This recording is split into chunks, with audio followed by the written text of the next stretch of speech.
Toute la journée, Pierre jouait avec Océane, tantôt d'un côté du ruisseau, chez Océane, tantôt de l'autre, chez Pierre.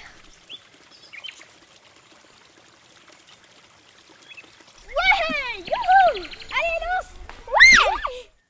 Quand je serai grand, je me marierai avec Océane, disait Pierre. Et Océane ajoutait. Quand je serai grande, Pierre sera mon mari. Mais un soir, en lisant son journal, le papa de Pierre dit. Mauvaise nouvelle, la guerre va bientôt arriver. Le lendemain, la guerre était là. On ne la voyait pas encore, pourtant le papa dit. Au revoir ma femme chérie, au revoir mon petit Pierre, je reviendrai bientôt. Puis il partit à la guerre. Le jour suivant, Pierre dit. Je vais au ruisseau jouer avec Océane. Mais la maman lui montra par la fenêtre qu'à la place du ruisseau, il y avait maintenant une haie d'épines. C'est pour que personne ne puisse venir chez nous, expliqua la maman. Même pas Océane ? Demanda Pierre. Chut, il ne faut plus parler d'Océane, c'est défendu. Pourquoi ? Parce qu'elle est de l'autre côté de la guerre. Où est la guerre ? Je vais lui dire de s'en aller. La guerre était trop grande. Elle n'écoutait personne. On l'entendait aller venir. Elle faisait un bruit immense.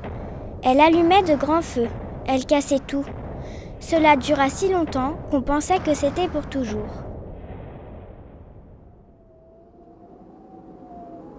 Mais enfin, tout d'un coup, on ne l'entendit plus.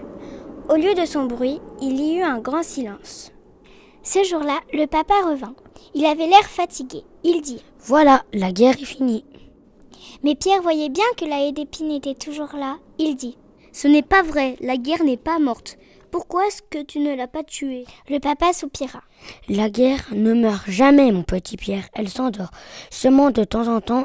Et quand elle dort, il faut faire très attention de ne pas la réveiller. » Est-ce que je faisais trop de bruit en jouant avec Océane ? Demanda Pierre. Non, répondit la maman. Les enfants sont trop petits pour réveiller la guerre. Alors Pierre sortit dans le pré, là où il avait joué avec Océane avant la guerre. Il marcha le long de la haie et tout à coup, il entendit Océane qui l'appelait. Ils décidèrent d'unir leurs forces afin d'enlever cette haie d'épines et ils finirent par se retrouver.